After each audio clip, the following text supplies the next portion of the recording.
Hello my dear aspirants, welcome back to my channel UPSC aspirants. आप सब कैसे हैं? आई होप आप सब अच्छे होंगे, अच्छे से पढ़ रहे होंगे, है ना। सो लास्ट वीडियो लेक्चर में हमने कंप्लीट कर दिया अपना एंशिएंट हिस्ट्री। आई होप आपको वो अच्छी तरह सब समझ में आया होगा, आपके लिए बेनिफिशियल होंगे, आपने सारे नोट्स भी कंप्लीट कर लिए होंगे। तो आज से मैं नई सीरीज स्टार्ट कर रही हूँ आप लोगों के लिए, मॉडर्न इंडिया, मॉडर्न हिस्ट्री की, ठीक है। और ये सीरीज थोड़ी लंबी होगी क्योंकि मॉडर्न इंडिया थोड़ा बड़ा सब्जेक्ट है, तो मुझे लगता है आपको वो सीरीज अच्छी लगी होंगी दोनों। और अगर आपको कोई भी डाउट है तो मुझसे प्लीज कमेंट में पूछ लेना, है ना। आज को जो हमारा टॉपिक रहेगा वो हम पढ़ेंगे सिर्फ एडवेंट ऑफ यूरोपियंस, जितने भी यूरोपियन पावर आई, जो यूरोप की पावर्स आई, उन सबके बारे में आज हम पढ़ेंगे, ठीक है। तो मेरी आपसे रिक्वेस्ट है, प्लीज पेन पेपर उठा लीजिए और मेरे साथ नोट्स बनाना स्टार्ट कीजिए। देखिए, मॉडर्न इंडिया, मॉडर्न हिस्ट्री के बारे में पढ़ेंगे। ये 1707 की बात है जब यूरोपियंस ने आना स्टार्ट कर दिया। अब पहले कौन सी यूरोपियन पावर आई, कौन सी यूरोप की पावर आई? पहले आई पोर्तुगीज, फिर आई Dutch, then English, after that Danes and last is French. ये आपको ऐसे ही लाइन वाइज में याद रखना है, प्रीवियस से क्वेश्चन पूछा जा चुका है, ठीक है। और मॉडर्न इंडिया से काफी क्वेश्चंस बनते हैं, मैं आपको इंपॉर्टेंट टॉपिक सारे बता दूंगी, ठीक है। तो मेरे साथ वीडियो को कंप्लीट अच्छी तरह नोट्स बनाने हैं और ध्यान से सुनना है। Portuguese were the last to go and first to come. ये कौन से थे पोर्तुगीज? ऐसे यूरोपियन पावर थी जो सबसे पहली इंडिया में आई और सबसे लास्ट में, सबसे बाद में गए, ठीक है। अब हम पढ़ेंगे पोर्तुगीज के बारे में। देखिए क्या हुआ था, जो इनका सी रूट था ना, वो क्या होके जाने लगा, फिर क्या हुआ, जो अरब थे ना उनके थ्रू पास होके जाने लगा। अब ये बात यूरोप वालों को पसंद नहीं आई, तो यूरोपियन से सोचा अब हमें कोई नया सी रूट निकालना पड़ेगा इंडिया तक के जाने का, है ना। फिर क्या हुआ, 15 सेंचुरी में यूरोप में अच्छी शिप बिल्डिंग होने लगी, जहाज अच्छे बनने लग गए। और ये सब इनको क्यों करना पड़ा? क्योंकि इनको स्पाइसेस चाहिए थे, required spices for preservation of meat. Meat के प्रिजर्वेशन के लिए, मीट को प्रिजर्व करने के लिए इनको मसाले चाहिए थे, और इंडिया के मसाले सबको पता है वर्ल्ड फेमस है, तो उस टाइम भी काफी अच्छे थे, है ना। तो इस चक्कर में उनको इंडिया आना पड़ा और उन्होंने नए रास्ता खोजने की सोची। फिर क्या हुआ, मैंने बता दिया, कुकिंग और मीट के लिए उनको क्या चाहिए थे? मसाले चाहिए थे, और लग्जरी गुड्स की डिमांड भी थी, ठीक है। फिर होते ट्रीटी ऑफ टोर्डेसिलीज। ट्रीटी ऑफ टोर्डेसिलीज ये 1494 में होती है। इसमें क्या होता है, जो रूलर्स थे पोर्तुगल, मतलब जो पोर्तुगीज के राजा थे और जो स्पेन के थे, उन्होंने अपने आप को ही, है ना, अपने आप ही मान के वर्ल्ड को दो हिस्सों में डिवाइड कर लिया। एक इमेजिनरी लाइन बना दी अटलांटिक के अंदर, और उस इमेजिनरी लाइन में क्या रखा, जो वेस्ट पार्ट था वो पूरा स्पेन का था, और जो ईस्ट पार्ट में जितना भी सब कुछ था वो किसका था? पोर्तुगीज का था। ये ट्रीटी इंपॉर्टेंट है, ये ट्रीटीज आप याद रखिएगा। मैं आपको इस चैप्टर में या नेक्स्ट चैप्टर्स में जितनी भी ट्रीटीज आपको पढ़ाऊंगी सारी काफी ज्यादा इंपॉर्टेंट है, तो मेरी आपसे रिक्वेस्ट है, ट्रीटीज और उनके ईयर प्लीज याद रखिएगा, इनसे क्वेश्चंस आते हैं। फिर क्या हुआ, देखिए, decline of Roman empire in, हाँ ये मैंने आपको थोड़ा सीक्वेंस गलत बता दिया। ये चीजें बताए कब हुई थी, जब उन्होंने नया रास्ता खोजने की सोची थी, पहले ये चीज हुई थी। क्या हुआ था, रोमन एम्पायर का डिक्लाइन होने लग गया 17th सेंचुरी में। फिर क्या हुआ, अरब्स ने अपना डोमिनेशन जमा लिया, ठीक है, इजिप्ट और पर्शिया के अंदर। फिर वो direct contact between Europeans and India decline. अब देखिए, जब रोमन एम्पायर का डिक्लाइन हुआ उससे पहले क्या था, इंडिया और यूरोप का डायरेक्ट कॉन्टेक्ट था। अब वो डायरेक्ट कॉन्टेक्ट नहीं रहा, खत्म हो गया, ठीक है। अब उनको फिर वो ना जो चीज इजी नहीं लगती थी, वो बहुत डिफिकल्ट हो गई उनके लिए, जैसे मसाले प्राप्त करना, कॉटन क्लॉथ चाहिए थे, या और भी कुछ प्रीशियस स्टोन्स चाहिए थे, ठीक है।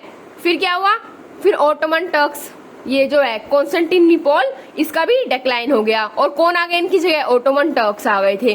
तो ये सब रीजन थे कि इसकी वजह से उनको क्या होने लगा, उन्होंने अपना नया सी रूट खोजा, नया सी रूट को डिस्कवर किया, क्योंकि ये इनके बीच में बाधा बन रहे थे, है ना, हिंड्रेंस आ रही थी, इसलिए इन्होंने अपना नया रूट किया, ठीक है। अब देखिए, कैपिटल ऑफ रोमन मैंने अभी आपको बताया Constantinople, it becomes under Arabs, और बाद में अरब्स के अंदर आ गई थी। कौन से अरब से? ओटोमन एम्पायर बन गया था, ठीक है, और रोमन एम्पायर को कंप्लीटली खत्म कर दिया गया था, तबाह हो गया था। अब देखिए क्या होता है, Columbus will found Caspian island, present day West Indies, ठीक है। कोलंबस ने एक कैस्पियन आइलैंड फाउंड किया, जो आज कहाँ पे? वेस्ट इंडीज में है। Amerigo was a person who discovered America Vespucci in 1501। Amerigo वो पर्सन है जिसने क्या डिस्कवर किया? अमेरिका वासुपेसी 1501, ठीक है। ये आपकी एडिशनल इन्फॉर्मेशन है। आप देखिए, ये इंपॉर्टेंट पार्ट है, इसमें से क्वेश्चंस बनते हैं, ये आपको याद रखना है।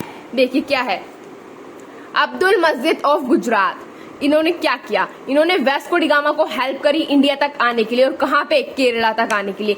जो अब्दुल मजीद गुजरात के जो भी रूलर थे, वो उन्होंने क्या किया, वास्को डी गामा को हेल्प करी इंडिया तक पहुंचने के लिए। और कहाँ तक, इंडिया में भी केरला तक। केरला में जाके वो एक किंग से मिले, उनका नाम क्या था, जमुरीन समृद्धि gave a grand reception party to the people who came from Europe. और इन्होंने इनको बहुत ही अच्छी पार्टी दी थी, ग्रैंड फंक्शन किया था। कौन कौन से, जो लोग यूरोप से आए थे, ठीक है। और जो पोप निकोलस 5 थे, उनको क्या मिला हुआ था, gave right to Prince Henry to navigate the sea. Pope Nicholas 5 ने किसको राइट दे रखा था, प्रिंस हेनरी को, आपको जहाज संभालने के लिए, to distance shores and propagate Christianity. और क्या प्रोपोगेट करने के लिए, क्रिश्चियन धर्म को प्रोपोगेट करने के लिए, ठीक है। आप देखते हैं फिर आगे क्या हुआ। देखिए, अब देखिए, पहले ना जो ये है बाडियाज, इन्होंने कोशिश करी थी इंडिया आने की, बट ये फेल हो गए थे, ठीक है। बार्थोलोमेओ डियास। फिर आए Wesco da gamma Calicut means Kerala तक आए, ठीक है। और ये एडिशनल इन्फॉर्मेशन याद रखना, origin people of Brazil is known as red Indians. जो ब्राजील के ओरिजिनल लोग है ना, उनको हम क्या बोलते हैं, उनको हम बोलते हैं रेड इंडियंस, ठीक है। अब हम आगे देखते हैं। देखो, फिर वेस्को डी गामा आ गए। अब देखिए क्या हुआ। जो पेड्रो अल्वारेस गैब्रिएल थे, उन्होंने क्या किया, उन्होंने 1500 में ब्राजील को डिस्कवर किया। 1500 में ब्राजील को डिस्कवर किया। उसके बाद वो इंडिया पहुंचे और उन्होंने फर्स्ट फैक्ट्री डेवलप करी, मतलब एस्टैब्लिश करी, ठीक है। First European factory was establish by him at Calicut. जो पहली यूरोपियन फैक्ट्री इंडिया में जो एस्टैब्लिश हुई थी, वो कहाँ हुई थी, कैलिकट के अंदर हुई थी, ठीक है। और फैक्ट्री, जैसे अभी हम इंडस्ट्रीज को फैक्ट्री बोलते हैं, उस टाइम में फैक्ट्री उसको बोलते थे जो a place mounted where you can put your stuffs. एक ऐसा प्लेस जहाँ पे आप अपना सारा सामान, जो भी आपका सरप्लसेस है, आप उसको यहाँ पे रख सकते हैं, उसको हम फैक्ट्री बोलते थे। मतलब जैसे कि एक प्लॉट है, उसकी 4 दीवारी कर दी, ऊपर कुछ स्टोरेज के लिए, सामान के लिए ऊपर शेड वेड लगा दी, वो उनकी फैक्ट्रीज होती थी, ठीक है। अब later on factories establish at Cannanore and Cochin. Later on कहाँ पे फैक्ट्रीज एस्टैब्लिश होने लगी, कैन्नौर और कोचिंग में भी एस्टैब्लिश होने लगी। कैलिकट, कैन्नौर और कोचिंग क्या बन गए थे, इंपॉर्टेंट ट्रेडिंग प्लेस बन गए थे इंडिया के। क्या बन गए थे, इंपॉर्टेंट ट्रेडिंग प्लेस बन गए थे, ठीक है। अब देखिए, circumnavigating Africa by Vasco da Gama, ठीक है। Circumnavigating Africa by Vasco da Gama. अब क्या हुआ, देखिए, वेस्को डी गामा आ गए, कैलिकट में आ गए, पार्टी हो गई।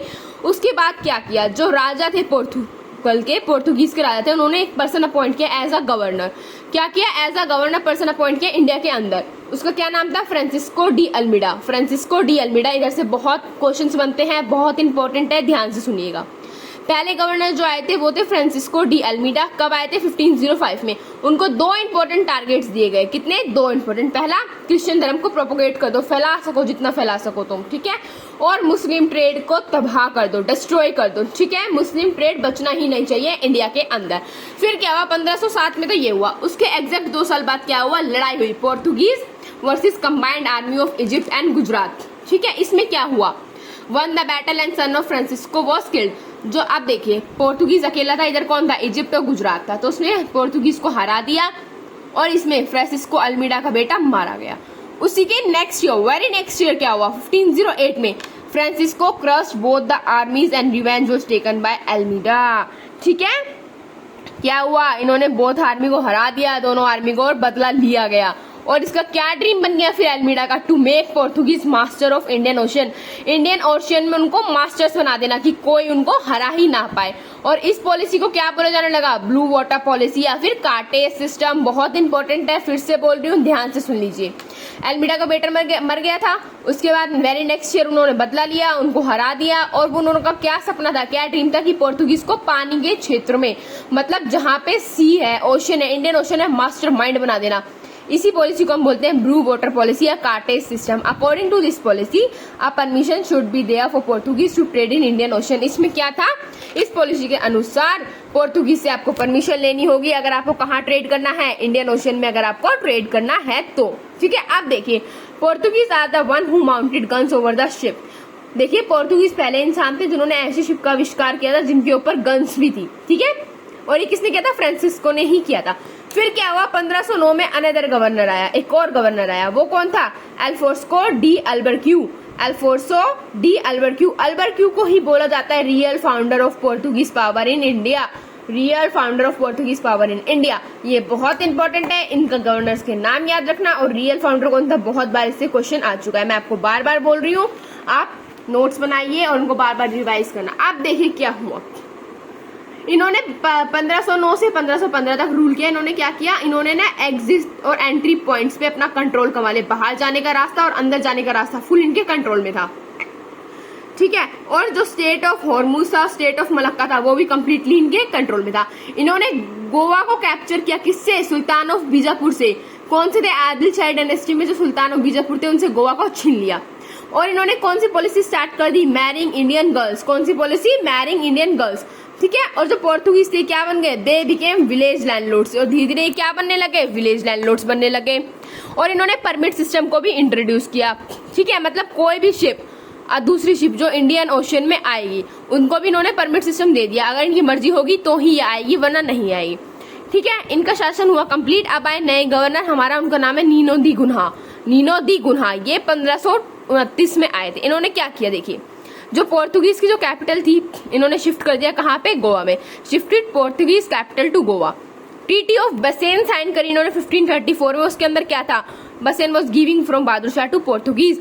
जो बहादुर शाह थे, लेटर मुगल्स में मैं आपको पढ़ाऊंगी इनके बारे में, इनके पास बसेन था, बसेन इन्होंने किसको दे दिया, पोर्तुगीज, क्योंकि ट्रीटी के अंडर ये आता था। फिर क्या हुआ, Portuguese establish factories at Diu and even at Hooghly. उन्होंने अपनी फैक्ट्रीज बनाना स्टार्ट कर दिया, कहाँ कहाँ पे, डीयू और हुगली में, ठीक है। फिर थे wander day fazenda responsible for revenue and dispatch of cargo flights. जो वैंडर डे फजेंडा थे किसके लिए रिस्पॉन्सिबल थे, जितने भी रिवेन्यू टैक्सेस थे और जो कार्गो फ्लाइट्स का आना जाना था उनके लिए, ठीक है। फिर देखिए रिलीजियस पॉलिसी, इनकी रिलीजियस पॉलिसी ये थी, आपको क्रिश्चियन धर्म को जितना हो सके उसको प्रमोट करना है, फैलाना है, लोगों के बीच में लाना है, इस्लामिक इन्फ्लुएंस को बिल्कुल जड़ से खत्म कर देना है, क्योंकि जिस टाइम पे ये आए थे उस टाइम पे भी मुगल्स का शासन था। आप देखिए 1595 में क्या हुआ, फादर ज़ेवियर और पिनहीरो ये कहाँ भेजे गए, both of sent to Lahore in court of Akbar to influence him. इन दोनों को अकबर के पास भेजा गया इन्फ्लुएंस करने के लिए कि आप क्रिश्चियन धर्म को अपना लो, पर ये अकबर को इम्प्रेस ही नहीं कर पाए और वो फेल हो गए। फिर देखिए क्या, अब हम पढ़ेंगे कैप्टन हॉकिंस, बहुत इंपॉर्टेंट है ये वाला पार्ट, ठीक है। 1600 में जब ईस्ट इंडिया कंपनी आई तो क्या हुआ, कैप्टन हॉकिंस को भेजा 1608 में, ठीक है। अब 1609 में एक साल बाद कैप्टन हॉकिंस ने एक साल बाद पूछा जहांगीर से, क्या पूछा कि he asked him to set up factory, ठीक है। अब उसने क्या पूछा कि मैं एक फैक्ट्री का सेटअप करना चाहता हूँ, क्या मैं कर सकता हूँ, और वो एग्री हो गया। पर जहांगीर ने इसके बदले में क्या बोला कि तुम मुझे क्या सिखाओगे, अपने तौर तरीके, इंग्लिश में कैसे बात करते हैं, कैसे रहते हैं, कैसे खाते हैं, वो सब, ठीक है। और ये सब, और फिर ये सब उन्होंने बोल दिया। उसके बाद उन्होंने एक चीज बोली कि पहले मैं तुमसे बहुत खुश हूँ, पहले मैं तुझे मनसबदार बनाऊंगा, उसके बाद मैं तुझे फैक्ट्री एस्टेब्लिश करने का क्या दूंगा, परमिशन दूंगा। तो जहांगीर बहुत खुश हुए, उन्होंने उनको मनसबदार बना दिया 400 जात का। 400 जात मतलब क्या होता है, मुझे कमेंट में बताना, जात का मतलब मैंने आपको बता रखा है, ठीक है। फिर 1611 में क्या हुआ, कैप्टन हॉकिंस सूरत पहुंचे, वहां पे उन्होंने फैक्ट्री को एस्टैब्लिश की और 1613 में फर्स्ट इंग्लिश फैक्ट्री एस्टैब्लिश हुई, कहाँ पर, सूरत में। कहाँ पर, सूरत में। अब देखते हैं पोर्तुगीज ने इंडिया क्यों छोड़ा, ऐसा क्या रीजन आया जो पोर्तुगीज ने इंडिया छोड़ा। देखिए पहले क्या हुआ था, जहांगीर ने इंग्लिश वालों को अलाउ कर दिया था, तुम फैक्ट्री बना लो सूरत के अंदर, पोर्तुगीज को पसंद नहीं आया, उनकी लड़ाई हो गई। फिर क्या हुआ, पावरफुल डायनेस्टीज आ गई थी नॉर्थ इंडिया के अंदर। फिर ब्राजील की भी जो shifted economic condition to Brazil, जो ब्राजील के जो लोग थे उन्होंने प्रॉपरली ब्राजील में अपनी इकोनॉमिक कंडीशन को शिफ्ट कर लिया था। फिर क्या हुआ था, पावरफुल डायनेस्टी वेस्ट इंडिया में भी आ गई थी, जैसे मराठास। फिर monopoly of information of complete sea routes, later on people also learn information regarding sea route to India.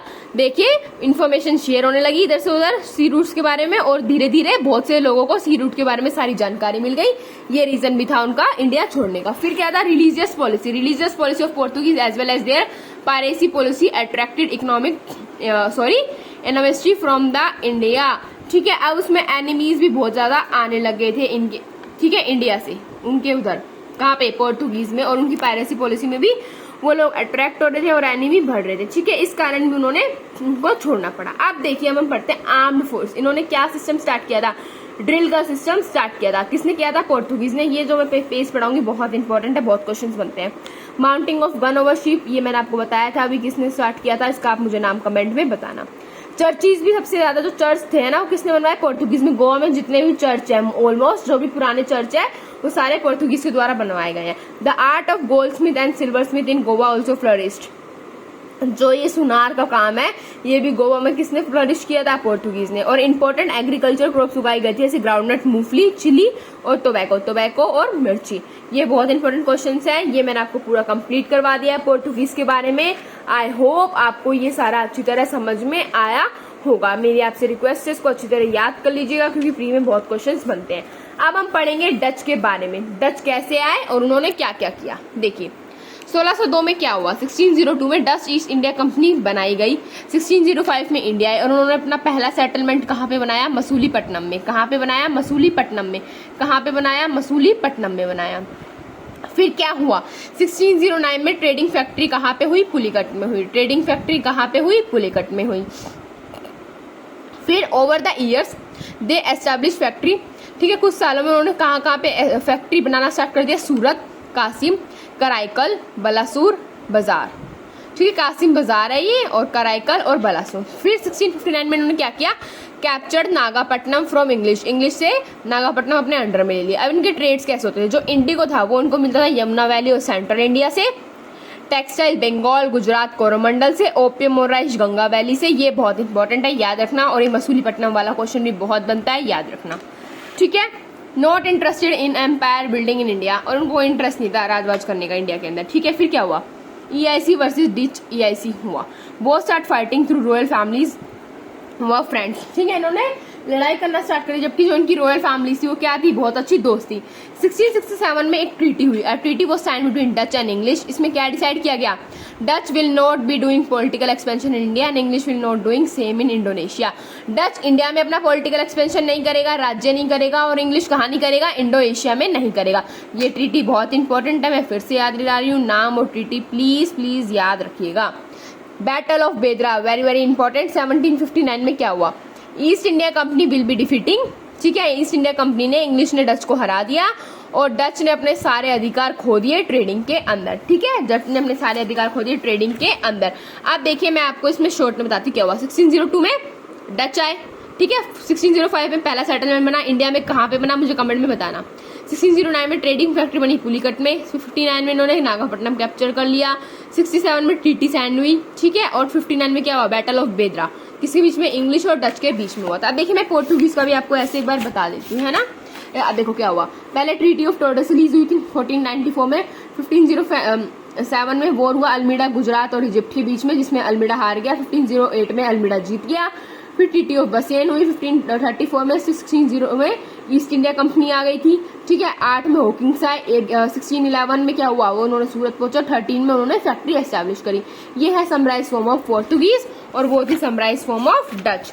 अब हम पढ़ेंगे इंग्लिश के बारे में, ठीक है। देखते हैं 31 दिसंबर 1600 में क्या हुआ, जो क्वीन एलिजाबेथ थी उन्होंने एक चार्टर को निकाला। उसमें क्या था, EIC का था, वो प्राइवेट कंपनी का उसको दर्जा दे दिया गया 15 सालों के लिए। कैप्टन हॉकिंग्स को भेजा गया जहांगीर के कोर्ट में, उन्होंने वहां पे मिला, ठीक है, और अपनी फैक्ट्री एस्टैब्लिश करी। 1612 में क्या हुआ, Thomas Roy was ambassador of royal family from English. वो आए, वो रॉयल एम्बेसडर थे, ठीक है, रॉयल फैमिली से। 1630 में पहली फैक्ट्री एस्टैब्लिश होगी, मैंने आपको बता दिया। और दूसरी फैक्ट्री कहाँ पे हुई थी, मसूलीपट्टनम में। वो पहला सेटलमेंट था, ये दूसरी फैक्ट्री मसूलीपट्टनम में 1616 में, याद रखिएगा। अब आते हैं हम इंपॉर्टेंट चीज पे, गोल्डन फरमान। गोल्डन फरमान क्या था, 1632 में हुआ था, issue to English by sultan of Golconda. ये फरमान इंग्लिश को दिया गया था, किसने, सुल्तान ऑफ गोलकोंडा ने दिया था। अब देखिए 1639 में क्या हुआ, ये भी इंपॉर्टेंट है। फोर्ट ऑफ मद्रास, ठीक है, इनको पोर्ट ऑफ मद्रास मिल गया, किसके, ऑन लीज ऑफ धर्माला नायक गेव ने दिया था उसको, धर्माला नायक ने उसको दे दिया था, किसको, इंग्लिश को। और फोर्ट ऑफ मद्रास भी मिला था, किसने दिया था, चंद्रेरी के रूलर ने दिया था, चंद्रगिरी के रूलर ने दिया था, ruler of Chandragiri. Port of Madras, fort of Madras 1639 में उनको मिल गया था। 1651 में क्या हुआ था, जो सूबेदार ऑफ बंगाल थे, कौन थे वो, शाह सुजा। कौन थे, शाह सुजा। उन्होंने क्या किया था, gave right to trade in Bengal with annual payment of 3000। इन्होंने इंग्लिश को राइट दे दिया था कि तुम बंगाल में ट्रेड कर सकते हो, पर तुम्हें एनुअली कितना, साल का कितना पेमेंट करना होगा, 3000 रुपए। कितना, 3000। अब वो 3000 रुपए भी हो सकते, कॉइन्स जो भी उस टाइम में चलते थे वो 3000, ठीक है। ये 1651 में हुआ, ये भी काफी इंपॉर्टेंट है। अब देखिए आगे चलते हैं। 1662 में क्या हुआ, जो प्रिंस ऑफ इंग्लैंड थे उन्होंने किससे शादी कर ली, पोर्तुगीज प्रिंसेस से शादी कर ली, कैथराइन से, ठीक है। और बॉम्बे उन्हें क्या मिला, बॉम्बे तो उन्हें दहेज में मिला था, एज डाउरी मिला था, ठीक है, एज अ गिफ्ट मिला था जिसको हम बोलते हैं। 68 में क्या हुआ, Bombay was given on rent to East India Company and rent was 10 pound annually. Bombay मिल गया उनको, अब बॉम्बे उनके पास है, उनकी मर्जी वो कुछ भी करे। 68 में क्या हुआ, बॉम्बे उन्होंने किराए पे दे दिया, रेंट पे दे दिया, किसको, ईस्ट इंडिया कंपनी को किराए पे दे दिया, ठीक है, कितने का, 10 पाउंड एनुअली का, तुम 10 पाउंड एनुअली दो, बॉम्बे किराए पे लो। 1687 में क्या हुआ, बॉम्बे में हेडक्वार्टर्स बना दिए गए, क्या हुआ, बॉम्बे को हेडक्वार्टर्स बना दिए गए, ठीक है, ये बॉम्बे तक का था। अब 1698 में आते क्या हुआ, बाइंग जमींदारी राइट्स, इन्होंने उनके पास क्या आ गए थे, जमींदारी राइट्स। इन्होंने क्या किया, जो गांव थे, villages were Govindpur, Sutanuti and Kalikata, Govindpur, Sutanuti and Kalikata, इनको फोर्टिफाइड कर दिया, चारों तरफ से घेराबंदी कर दी, जिसको हम आज को क्या बोलते हैं, कोलकाता बोलते हैं। कोलकाता ऐसे बना था, 3 गांवों को मिला के विलेज को फोर्टिफाइड कर दिया, चारों तरफ से सील कर दिया, फोर्टिफाइड कर दिया, वॉल्स बना दी, और वो क्या बन गया, एंड में कोलकाता बन गया। अब ये बहुत इंपॉर्टेंट है, 1717 का क्या, फर्रुखसियार फरमान। इसमें क्या हुआ था, देखिए, बंगाल को 3000 रुपए में रेंट पे दे दिया गया था, और इनको प्रॉफिट कितना हो रहा था, 3 लाख पर मंथली हो रहा था, किसको, इंग्लिश को।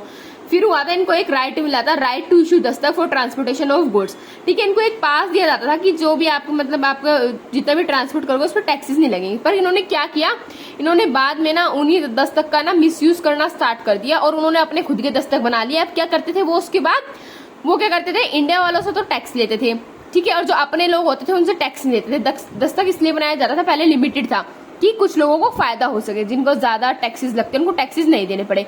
पर बाद में इन्होंने मिसयूज करना स्टार्ट कर दिया ईस्ट इंडिया कंपनी ने।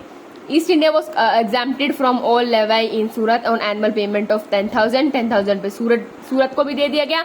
East India company good man silver coins from Bombay then can use as a currency. East India company मैंने सिल्वर कॉइन बनाने लग गई बॉम्बे से, और वो किसको यूज करती थी, एज अ करेंसी को करती थी। Have rights to make their on coins, और इनको क्या राइट्स मिले गए, इनको अपने खुद के राइट्स मिल गए कि अपने सिक्के तुम खुद बना सकते हो। तो ये है फर्रुखसियार फरमान, बहुत इंपॉर्टेंट है, ठीक है। अब हम इंग्लिश का ओवरव्यू देखिए। 1600 में क्वीन ने राइट दे दिया ईस्ट इंडिया कंपनी को, ठीक है, प्राइवेट कंपनी का। फिर हॉकिंग्स आए, 1660 में सेकंड फैक्ट्री डेवलप हुई मसूलीपट्टनम में, 39 में फोर्ट ऑफ मद्रास और पोर्ट मिल गया। 51 में बंगाल को 3000 पे रेंट पे दे दिया। 62 में प्रिंस ने शादी कर ली पोर्तुगीज से, उसको बॉम्बे डाउरी में मिला, और वो 10 पाउंड एनुअली पे उन्होंने उसको किराए पे दे दिया। फिर 1687 में क्या हुआ, बॉम्बे का हेडक्वार्टर बना दिया गया। 98 में जमींदारी सिस्टम का राइट आ गया था, तो गोविंदपुरी, सुतारती, कालीकत को फोर्टिफाइड करके कोलकाता बना दिया गया। 1717 में होता है आपका फर्रुखसियार फरमान। 1717 में क्या होता है आपका, फर्रुखसियार फरमान होता है। आई होप आपको इतना समझ में आया होगा। अब हम पढ़ेंगे डेन्स के बारे में। डेन्स काफी छोटा सा है, फ्रेंच हम करेंगे नेक्स्ट क्लास में, क्योंकि उसमें मेरे को आपको वर्ड्स वगैरह बहुत कुछ बताना है। देखिए, Danes East India company was formed in 1616। 1616 में ये कंपनी बनाई गई। फर्स्ट फैक्ट्री का सेटलमेंट कहाँ पे हुआ, तरानकुएल नियर तांजर, ठीक है, फर्स्ट फैक्ट्री बनी तरानकुलियर नियर तांजर, ठीक है। इन्होंने क्या हुआ, they were also present near Calcutta in Serampore, और ये कहाँ पे प्रेजेंट थी, कैलकाता के पास सेरमपुर में। 1845 में क्या हुआ, they sold their factory to East India company in year, और एक ही साल में इन्होंने कुछ काम किया। उसके बाद इन्होंने जब ये फैक्ट्री एस्टेब्लिश करी, अपनी फैक्ट्री इंग्लिश को बेच के ये लोग चले गए। तो सबसे कम टाइम के लिए डेन्स आए थे। डेन्स ने ऐसा कुछ खास नहीं किया, ठीक है। आई होप आपको ये वीडियो लेक्चर अच्छी तरह समझ में आया होगा। हमने पढ़ा पोर्तुगीज के बारे में, हमने पढ़ा इंग्लिश के बारे में, और हमने पढ़ा डेन्स के बारे में, और हमने पढ़ा डच के बारे में, ठीक है। अब हमारा पढ़ेंगे लास्ट टॉपिक फ्रेंच के बारे में, वो हम पढ़ेंगे कल, क्योंकि इसमें वर्ड्स वगैरह भी आ जाते हैं, कानेटिक वर्ड्स, तो ये टॉपिक लंबा हो जाएगा। डेन्स समझ में आया आपको, डेन्स में ज्यादातर कुछ था नहीं, इंग्लिश में था। इंग्लिश में मैंने बोला ट्रीटीज सारी याद रखना, डच की ट्रीटीज सारी याद रखना, पोर्तुगीज की ट्रीटीज भी सारी याद रखना, ठीक है। आई होप आपको समझ में आया होगा अच्छी तरह, है ना। और आज के लिए इतना ही, bye bye, tata, take care, have a nice day. मिलते हैं कल नेक्स्ट लेक्चर में।